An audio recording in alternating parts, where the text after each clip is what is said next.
এবার তেলের মজুত ঠেকাতে মোতায়েন করা হলো বিজিবি। বিশ্ববাজারে জ্বালানি তেলের অস্থিরতা আর মধ্যপ্রাচ্যের চলমান সংকটের সুযোগে দেশের ভেতরে অসাধু ব্যবসায়ীরা যেন জ্বালানি তেলের কৃত্রিম সংকট তৈরি করতে না পারে সেজন্য কঠোর অবস্থান নিতে এ উদ্যোগ সরকারের। দেশের তেল ডিপোগুলোতে অবৈধ মজুতদারি ও নাশকতা রুখতে মোতায়েন করা হয়েছে বিজিবি।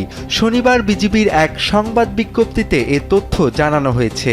বিজ্ঞপ্তিতে বলা হয়েছে, ইতোমধ্যেই দেশের ৯টি জেলার ১৯টি গুরুত্বপূর্ণ তেল ডিপোতে বিজিবি সদস্যরা দায়িত্ব পালন শুরু করেছে। অনাকাঙ্ক্ষিত পরিস্থিতি মোকাবেলায় গোয়েন্দা নজরদারিও জোরদার করা হয়েছে।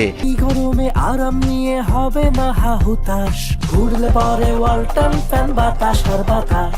অবৈধ জ্বালানি মজুত ও বিক্রি প্রতিরোধ এবং নাশকতা ঠেকাতে ডিপো কর্তৃপক্ষের সঙ্গে সমন্বয় করে তাৎক্ষণিক ও কার্যকর ব্যবস্থা নেওয়া হয়েছে। এছাড়া সীমান্ত দিয়ে জ্বালানি তেল পাচার ঠেকাতে অতিরিক্ত টহল, নৌটহল, চেকপোস্ট, তল্লাশি এবং সীমান্তবর্তী এলাকায় গোয়েন্দা নজরদারি জোরদার করা হয়েছে। আমদানি ও রপ্তানিতে ব্যবহৃত ট্রাক, লরিসহ বিভিন্ন যানবাহনেও নিয়মিত তল্লাশি চালানো হচ্ছে।